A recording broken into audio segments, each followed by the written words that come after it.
Okay, today is a very special day. It's Tesvav Tammuz. What's Tesvav Tammuz? Nobody knows. It's the yortzeit, huh? The yortzeit of the Hachaim HaKadosh. The yortzeit of the Hachaim HaKadosh. So I want to tell you what's very special about, especially this. This is Tuesday. The yortzeit of the Hachaim HaKadosh, and we just passed Parshas Balak. And there's an incident that happened with the yortzeit of the Hachaim HaKadosh on a very similar setup after Parshas Balak on a Tuesday. First of all, I want you to know a nevuah of the Chafetz Chaim, Rav Nosson Vogel, Zatzal, the mashgiach of Lakewood. Lakewood? Yeah. The mashgiach of Lakewood, Zatzal. His son is now mashgiach of South Fallsburg, but he was mashgiach of Lakewood, and he heard from Reb Aaron Kotler Zatzal. There's a Kabbalah from the famous Kabbalah from the Chafetz Chaim. I've seen this brought down from several areas, several people, several sources. There's a Kabbalah from the Chafetz Chaim. During World War I already, people came to the Chafetz Chaim and they asked him, is this Milchemes Gog uMagog? It was a terrible war. Is this the Aschalta of the Gula?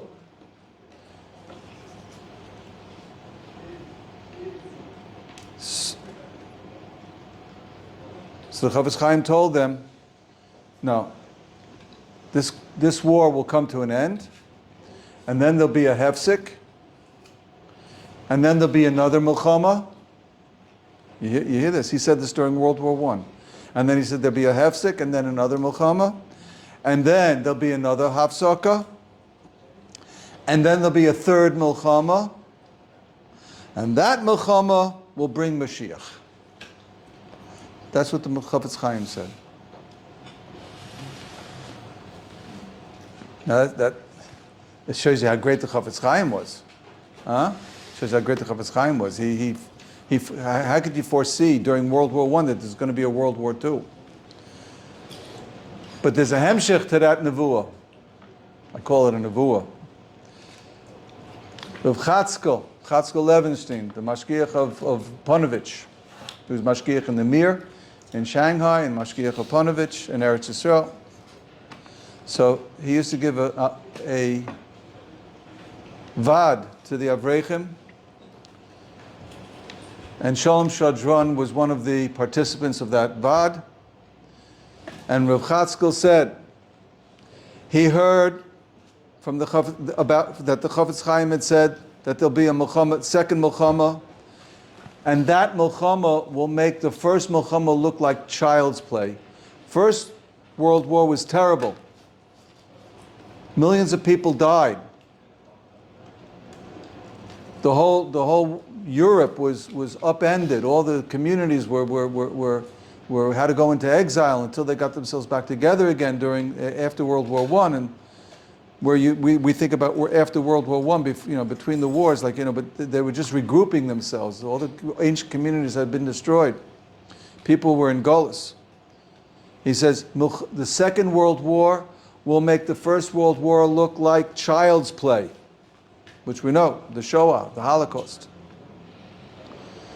But then there's going to be a hefsek, and then there's going to be a Third World War, which keneged the Second World War, it'll make the Second World War look like child's play.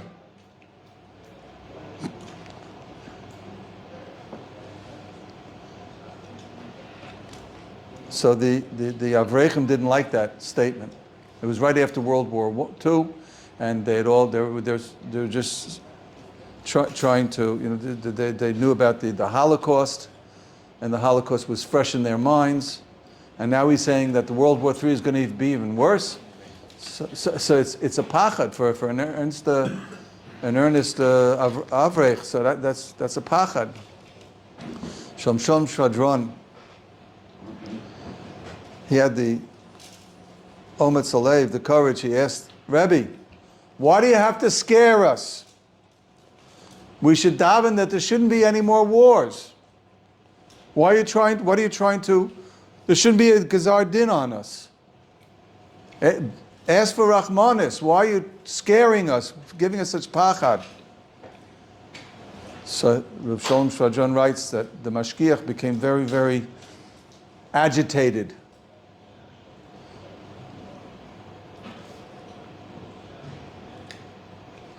Don't you understand what the Chafetz Chaim was saying? He's not talking about a physical war. He's talking about a war of Amunah. That's what the Chafetz Chaim is talking about. That the darkness in Amunah, the lack of Amunah that they had in the First World War, it'll be child's play against the lack of Amunah that people are going to have in the Second World War.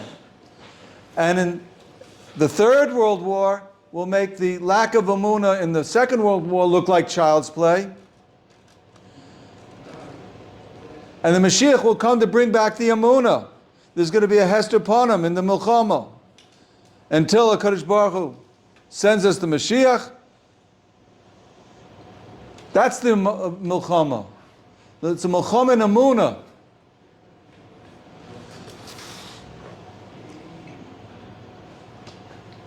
And we have to understand the importance of our strengthening ourselves in Amunah and HaKadosh Baruch Hu, and our B'tachan in HaKadosh Baruch Hu in these days.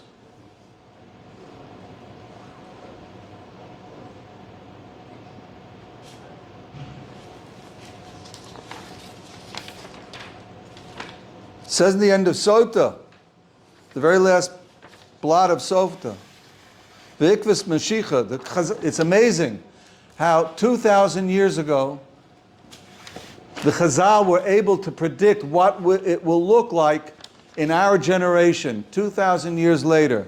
V'ikvis Mashiach, and we call it Ikvis Mashiach, in the footsteps of the Mashiach. Chutzpah Yazge, wherever you go, there's chutzpah. And there's chutzpah. We don't have to explain that. We don't have to explain that. There's chutzpah Yazge. Well, like, what's chutzpah? I don't know. V'yoiker Yamir. Look at I was a big mechutza. right? And Yoker Yamir. Inflation. There's terrible inflation. We can't stop the inflation. Inflation. Geffen T10 period. There's affluence. We have, the supermarkets are stocked. We have everything that we have. We live like kings. We live like kings. And yet, yayin is b'yoker. Everything's expensive. There's affluence and there's plenty of produce, but everything's so expensive. Hamalchus tehopech leminas. The government has turned into mamish. They're all apikorsim, wherever you are. They're atheists. I mean, in Eretz Yisrael, that's for sure.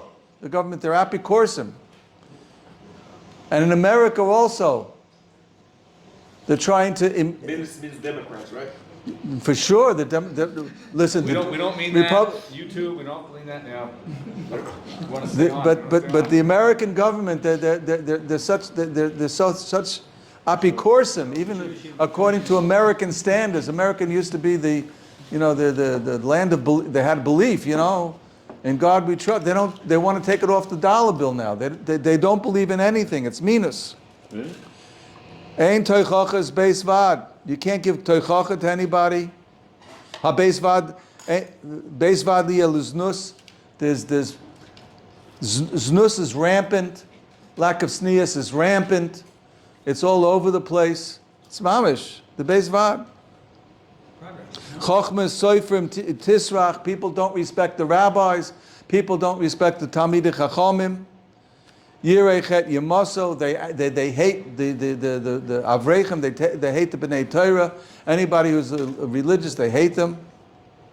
Emes Tehei Nederis. You can't talk truth because they got all these woke and the woke culture. CNN. Yeah, the woke culture. You can't talk the truth. They twist everything. There's no truth anymore.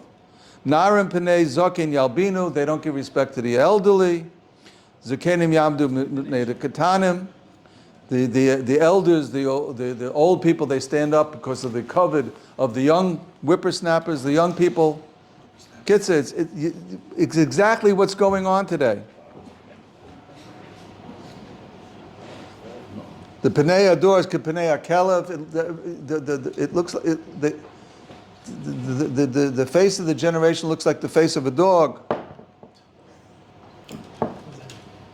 What do we have to listen? What is the dog reference mean? All right, that's Salanta. That's the difference here, but it's like the push-up shot is the attitude.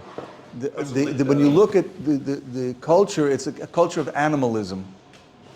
That's the push-up shot. There's other pshatim, but the push-up shot is like B'nai Kelev. A Kelev is like it's an animal. So the people look like animals. They're acting like animals.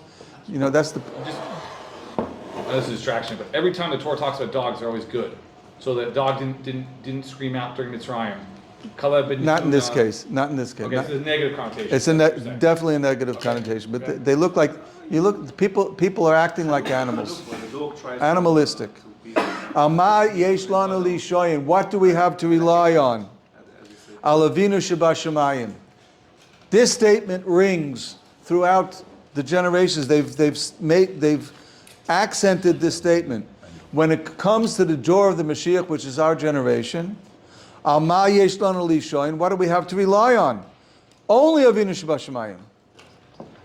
Now, what does it mean, only Avinu Shabashamayim? What does it mean, only Avinu Shabashamayim? This is a very important statement. Only on Avinu Shabashamayim.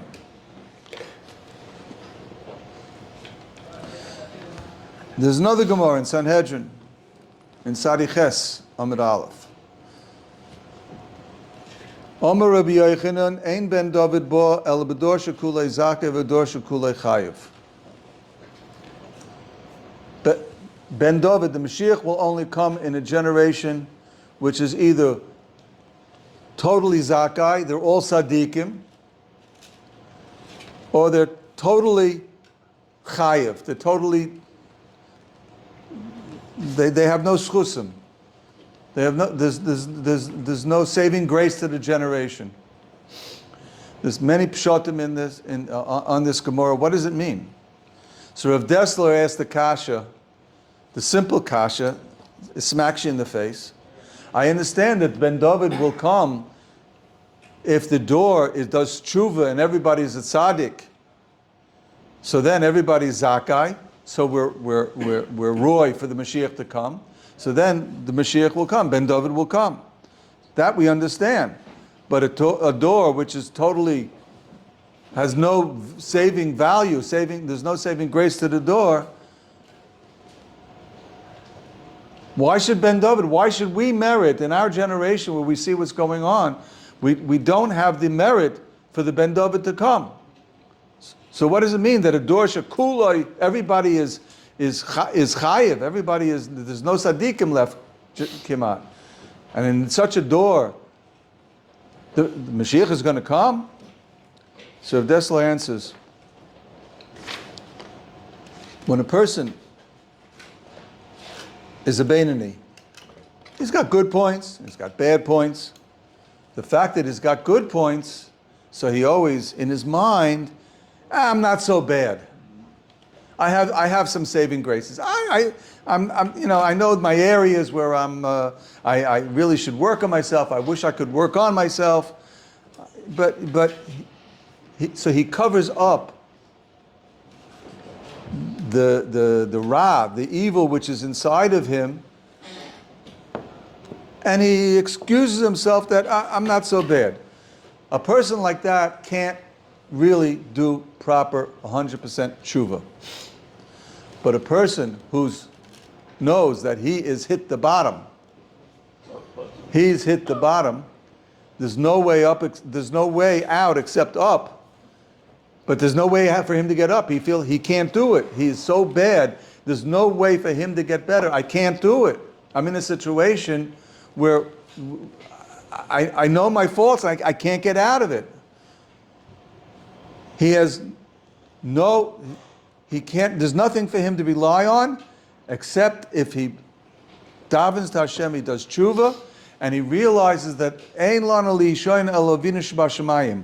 In a door, when he recognizes, people recognize they have no way out of it except the Ribbono Shel Olam, is we don't merit the Mashiach coming.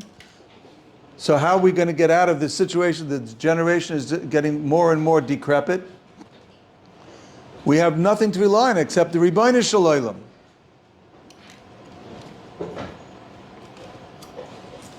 What does it mean? Ein lana li'ishayin el Avinu shebashamayim. When you daven, so you daven to the Ribbono Shel Olam. Person's got a medical issue, severe medical issue. Where's the Yeshua going to come from? So what does he think? What do most of us think? Almost all of us think. Me too.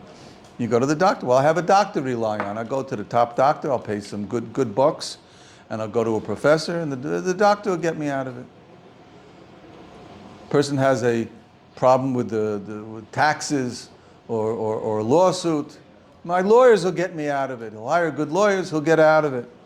He's always got something that will get him out of it. He could take some good medicine, whatever it is. He's got.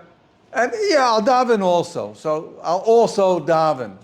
HaKadosh Baruch Hu will also help. But I have to go to the doctor, I have to go to the lawyer. But when a person realizes the doctor's not going to help him, the medicine's not going to help him, the lawyer's not going to help him, Ein lo li'ishayin ela Avinu shebashamayim, when a person gets to that madrega where he knows the only hope is the Ribbono Shel Olam, then the Yeshua comes. The Yeshua comes when a person is totally desperate. A person has to recognize that he's totally desperate. He has to recognize that before he gets desperate. It's always good to recognize before you get desperate, right? But a person has to recognize, and they say in the name of the Chazon Ish, there's a sefer, the Dvar Halacha, he brings down Margal B'Plumid Per Kodesh of the Chazon Ish. He was a Talmud of the Chazon Ish. The Chazon Ish used to say over, Chuas Hashem Yisborach Bo Berega Sha'adam Kvar Lo Roya B'derech Hateva Makom Lihivosha.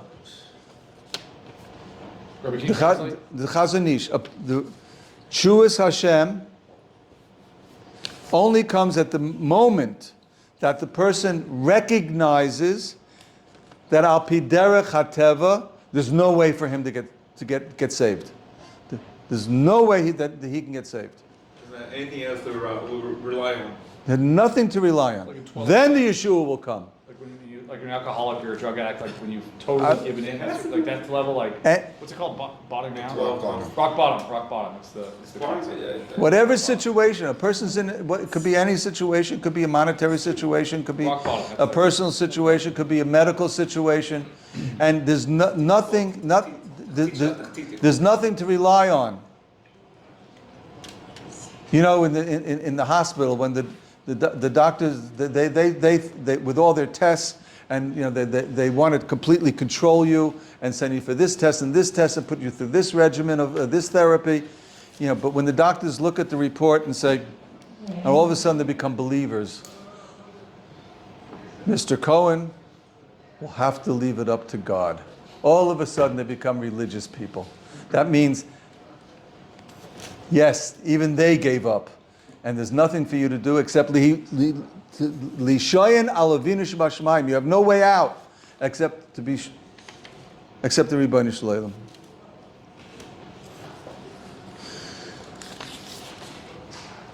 It was 1942. This is the Yortzeit of the Or Hachaim. I want to bring a Maisa, the schus of the Or Hachaim HaKadosh. It's a very, very big schus. They say that people who give him covet, they learn a little. It's very hard to learn the Or Hachaim. I can't tell you you should learn the Or Hachaim. It's very hard. He was a very, very, very great tzaddik. The Baal Shem felt that the Or Hachaim HaKadosh was his Ben Gilo.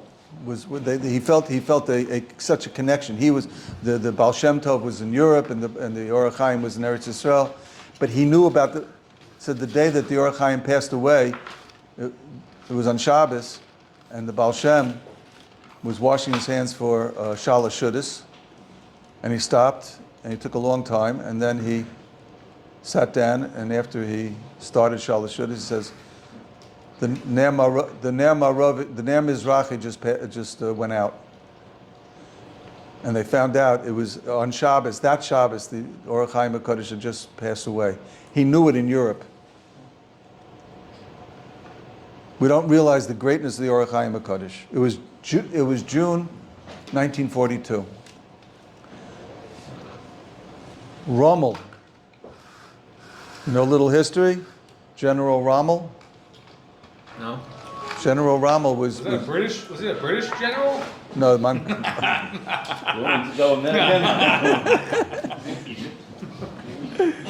Was he from Rommel Bournemouth, England? he was- Okay.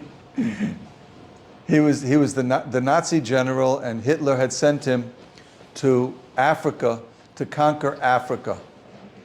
And he wanted to conquer Africa, and the British were in Palestine. So he wanted to break through and they were in Cairo also. The British were centered in Egypt and in Palestine, and he wanted to break through the British forces, and then he could go up to Iraq and Iran and attack the underbelly of Russia.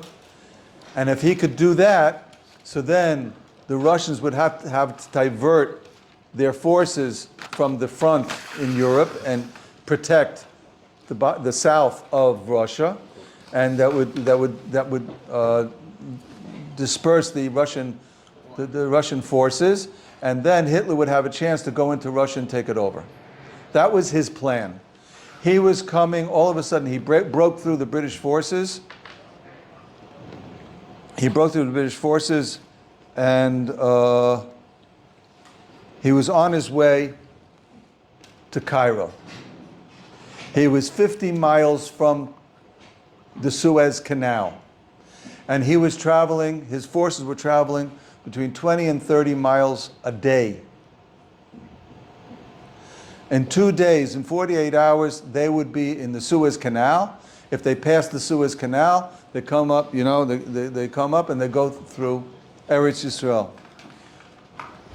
In Eretz Yisrael, they knew this. They heard about all this news, and they were petrified.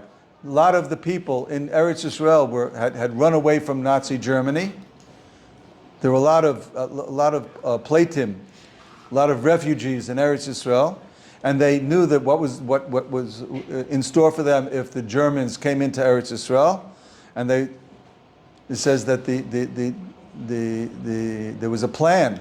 The Arabs had a plan of making concentration camps in Eretz Yisrael to exterminate the Jews, just like they did in Poland. They wanted to make an Arab Auschwitz. That's what they were planning, to go into cahoots with the Germans. It was a very serious situation. And they had no protection. The British knew that they couldn't stop the British forces in Palestine. Knew they couldn't stop. Rommel had crack troops. He had crack. They were the best of the best, and the British were petrified. So the British started packing up. They had a British army base in Haifa, and they started packing up, and they were ready to fly out to Syria. And the Jews knew this, and they would be left totally, absolutely defenseless. Everybody was in a panic. So of course we know the chutzpah of the Zionist chutzpah. So the Haganah said, "Don't worry, we'll protect you." That's the Haganah. Right? What are they going to do with? How are they going? If the British can't protect you, so how is the Haganah? They had a couple of Uzis. What they have? They're called Americans. Yeah. Right. So they're trying to reassure the population that they would get protected. The Irgun were a little bit more open. The Irgun, The Irgun says everybody should carry a knife and take at least one German with him. When he goes, he should take a German with him when he goes. There was a run on poison. That's how bad people were stashing poison. This fellow who wrote this article says he had a next door neighbor who was German, and he bought 3 doses of cyanide, one for him, one for his wife, and one for his little dog FIFO.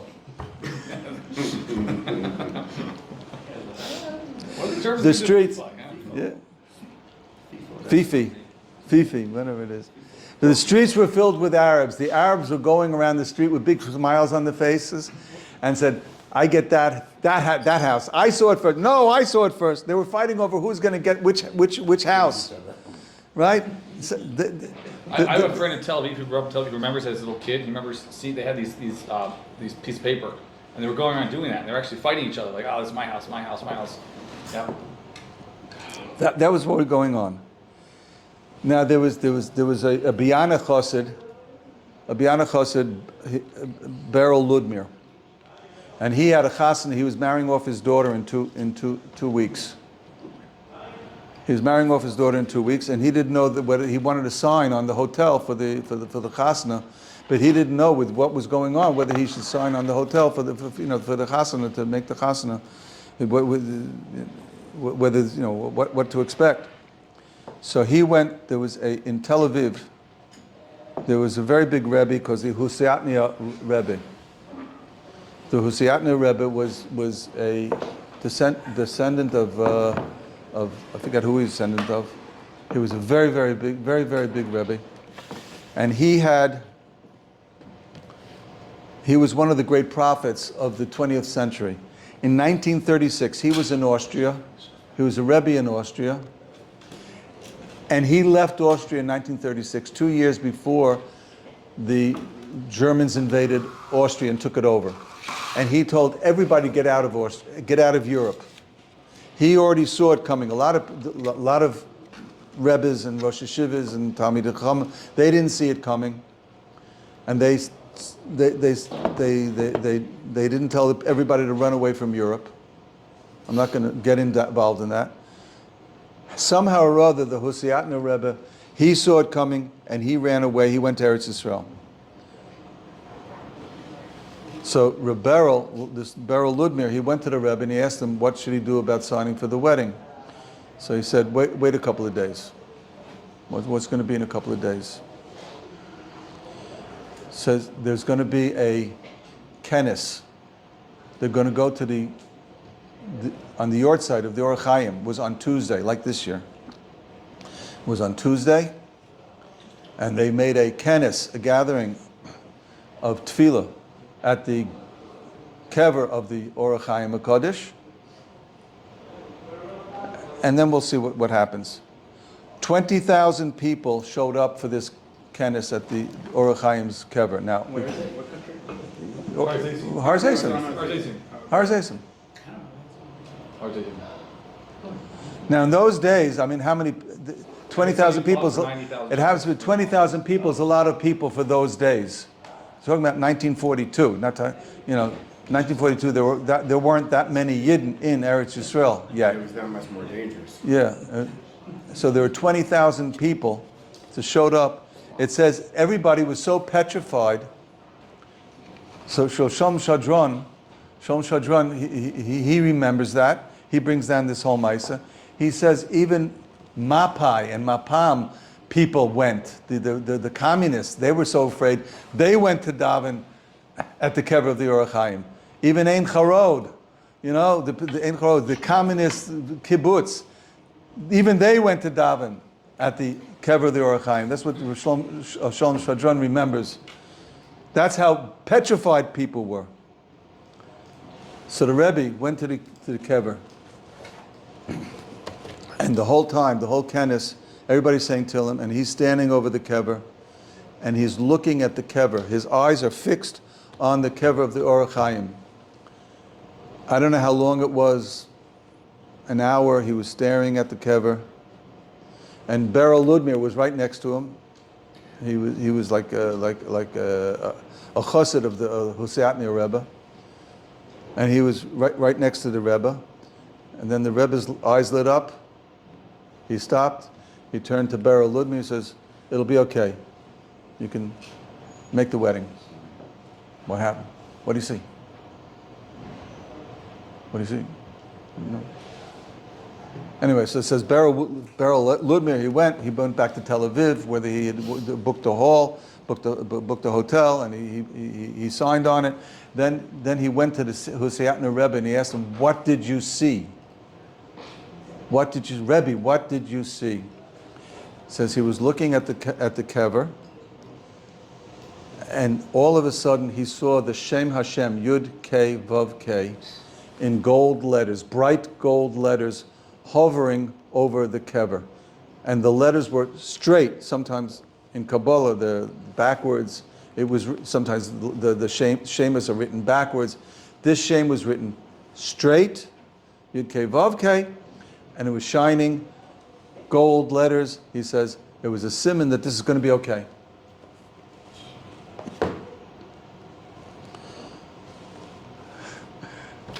They don't make Rebbes like they used to. This is. It's Rebbe's Express. It's because Hachaim is Moroccan. Then the Rebbe told him. I didn't rely just on I that. have those Rebbe's. You can make a nice crystal Yudke Vavke, just don't even give him $50,000. Pinyon Nefesh, Pinyon Nefesh. So he said, it wasn't just a coincidence that he saw this, that he relied on the Orach Chaim HaKadosh. They had just read Parshas Balak, just like we read just this last Shabbos, we read Parshas Balak. Now, in Parshas Balak,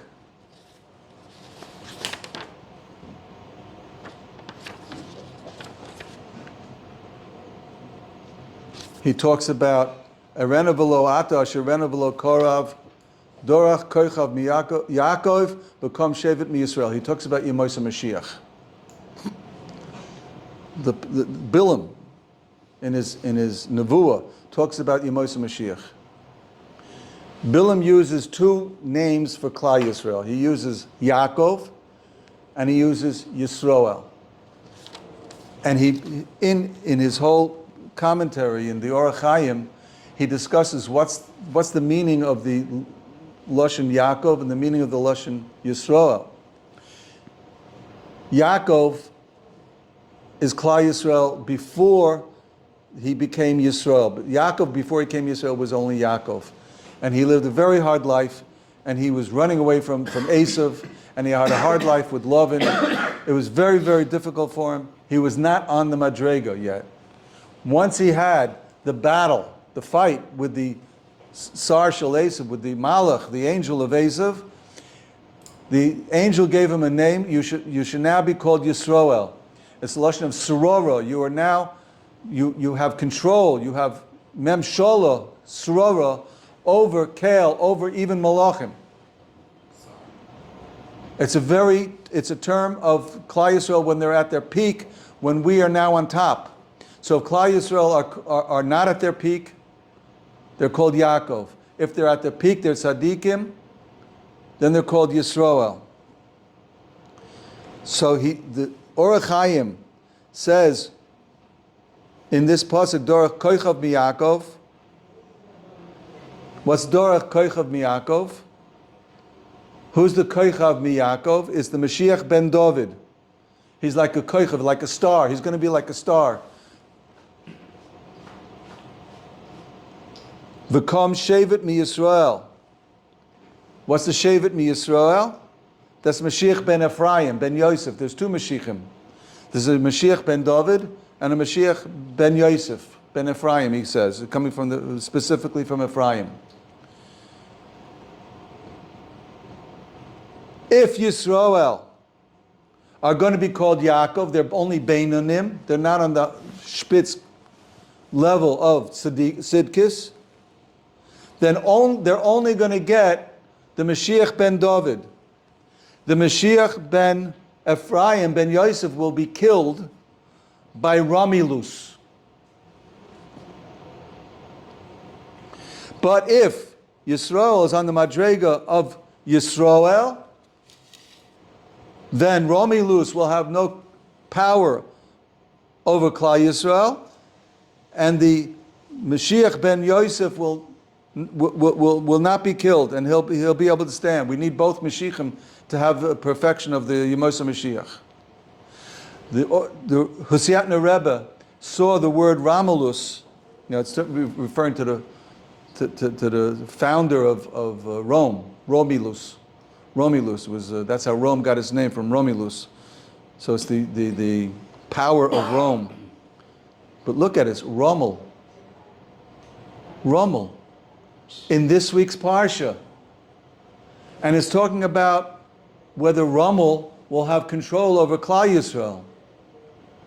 If Klal Yisrael is on the Madrega of Yisrael, Rommel will have no control over Eretz Yisrael. You have nothing to worry about. If Klal Yisrael is not on the Madrega of Yisrael, they're only on the Madrega of Yaakov, then we have what to worry about with Rommel. That's what the Yisatna Rebbe saw. And when he saw the Yud Kei Vav Kei over the kever, he knew that was the sign.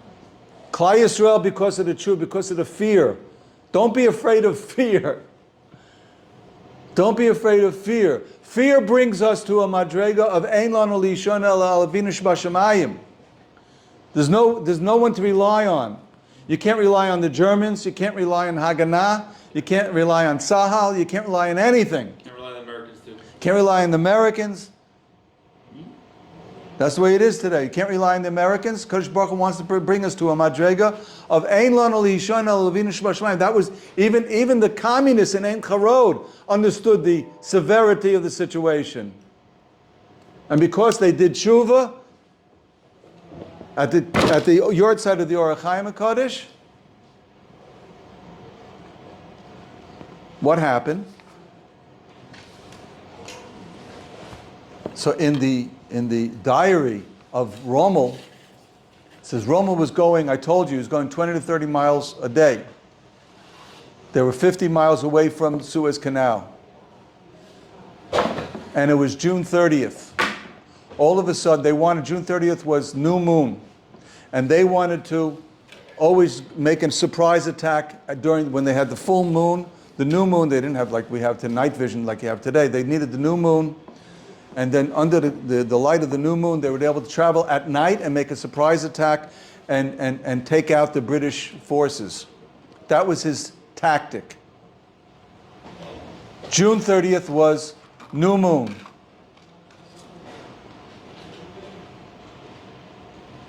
And he was preparing to attack, preparing to make an advance. And all of a sudden, out of nowhere came a sandstorm. It was a terrible sandstorm. You couldn't go outside. Everything was choking. The sand got into the tanks, and it clogged up the works. And they couldn't move. They had to retreat. They had to go find shelter. It was a terrible sandstorm, just out of nowhere. His people, his men were exhausted. The tanks were worn out. He wanted to do a tactical retreat, to redeploy. He wanted to redeploy, do a tactical retreat, in order to, and he would make an attempt to, at the next new moon, he would make an attempt to go forward. He got a telegram. He sent a telegram to Hitler. He wants to make a tactical redeployment. He got an answer back. Under no circumstances are you to retreat. You have to go forward. Attack. That was Hitler. He sent another telegram. You don't understand. Herr Führer, you don't understand. It's not a retreat. It's a redeployment. No. 9. You go forward. You attack. He was so frustrated. He even got in a plane. He had to fly to Tripoli, he had to fly to Lebanon, and then to Sicily, and then to Germany, and then Hitler kept him waiting 8 hours. He wouldn't let him in, he was busy, whatever he was doing. Finally he got into Hitler. 9! Finally, he talked to Hitler, he finally got through to Hitler and explained to him it's the necessity for this, and the troops were tired and they had to fix the tanks and to fix all the armored vehicles. So he finally agreed. So he flew back and they redeployed and they were ready to attack on July 30th. Another new moon. That time, all of a sudden, July 30th, it started raining. When does it rain in Egypt? In July. Huh? 1942. 1942 in July, it started pouring. And there was clouds, and he couldn't attack. So he had to put it off until August 30th, the next new moon. By that time, Churchill had appointed Montgomery, right? Montgomery, the new general. He reorganized the British troops, and they were ready for Rommel, and they repelled Rommel, and it was all over. When was the fall of Rommel? On June 30th, 1942. What was the Hebrew date of June 30th, 1942? Take out your smartphone, your phones, and look at the calendar. It was Tes Vav Tammuz. Tuesday, Tes Vav Tammuz was June 30th, 1942. And all the history book says that was the beginning of the fall of Rommel.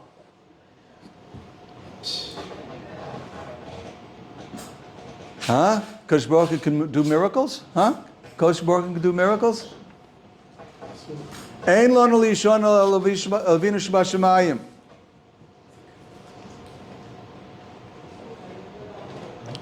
The Yeshua comes, the Chazon Ish says Yeshua comes when a person is totally desperate.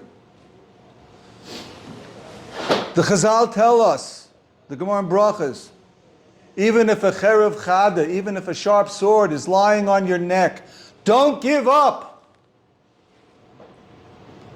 Daven. Kosh Baruch has rachamim. Even at the last minute when everything looks lost. I heard a remarkable story. I have to tell you a remarkable story. I don't know where this came from. I heard it in a shir. He didn't say the source of the story, but there was in Manchester after the war. The year was Tshuva, Tafshin Bet.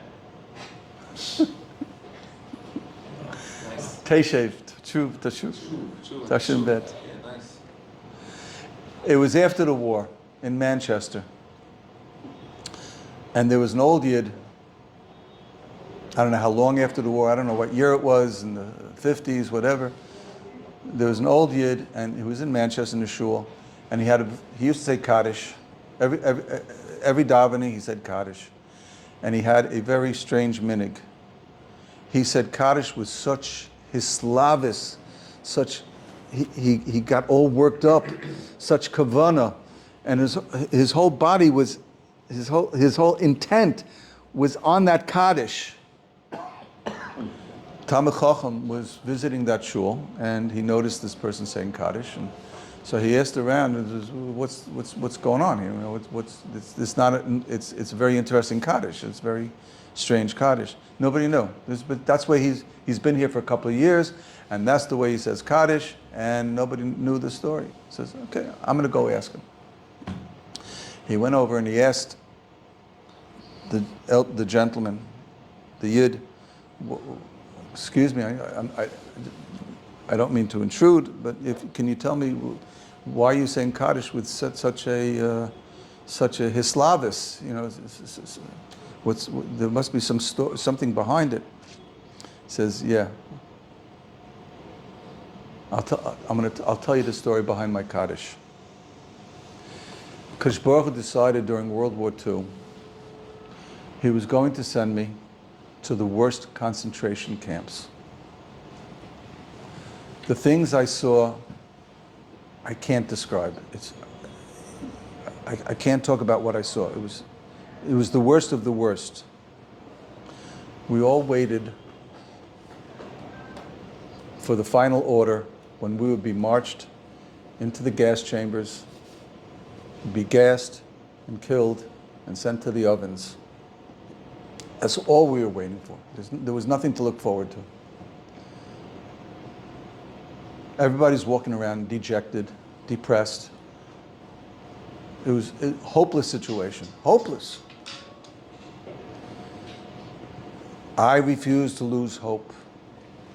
I was mechazik myself in the Kodesh Baruch Hu. I was mechazik myself in the Kodesh Baruch Hu. I was mechazik my betochen. And I repeated over and over and over again, Yeshuas Hashem keherif ayin. The salvation of Hashem is in the blink of an eye. Never give up. Kavel Hashem, chazak v'yames libecha v'kavel Hashem. Hope in Hashem.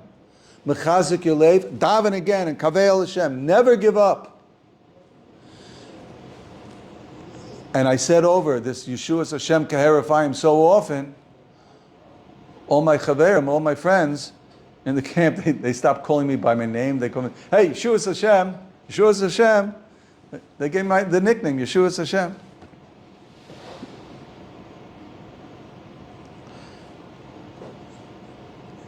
I was in one of the worst camps, in one of my journeys through several camps. I was in one of the worst camps. And the big day finally came. We got orders to line up, and we were marched off to the gas chambers. We were one of the last groups in that camp. They told us we're going to go take a shower. We're going to the showers. We knew it was no shower room, and it wasn't a spa. We knew exactly what to expect. There was a gas chamber. And after the gas chamber was the oven, there was the crematorium. They marched us into a room, preparing us for the last minute, the last moments. And there was a big Nazi guard, a ruthless Nazi guard standing at the door to make sure none of us tried to escape. All of a sudden, somebody tapped me on my shoulder. I turned around to look at him. I saw one of my friends, he says, and what do you say now? Like, what did it help you, all your Yeshuas Hashem Keherafayin? What are you going to say now? So I turned around. I was mechazik myself. Yeshuas Hashem Keherafayin, I screamed out. Even if a sword, the chada, a sharp sword is lying on your neck, never give up. Waiting for the rachamim. I screamed it out. All of a sudden, the Nazi at the door, he took out a piece of paper from his pocket, and it somehow or other slipped out of his hands, and it just started flying around. Must have been a little wind there, but it didn't fly into the room. It flew out of the room and landed outside the door. The Nazi was very annoyed. He looked around. I was right near him. And he wanted me to humiliate me a little bit more. So he said a few choice words. He said, go pick it up and give it to me. So I went outside.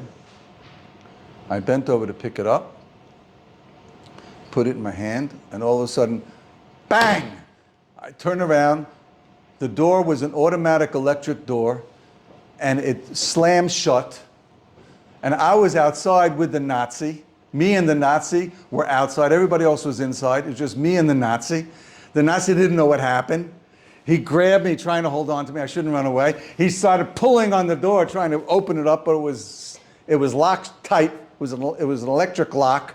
He couldn't do anything. And he lost grip on me because he turned his back on me and was trying to pull the door open. And I saw my opportunity. I ran. I ran around the corner until I found a little wooded area, I found a hiding place, and I hid.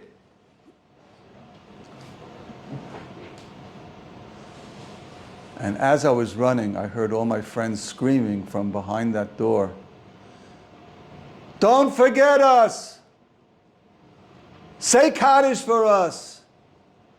Don't forget us! Zog Kaddish for uns!" So I always say Kaddish for all my friends who died on Kiddush Hashem at that time. And that's why I say it was such kavana in his slavis.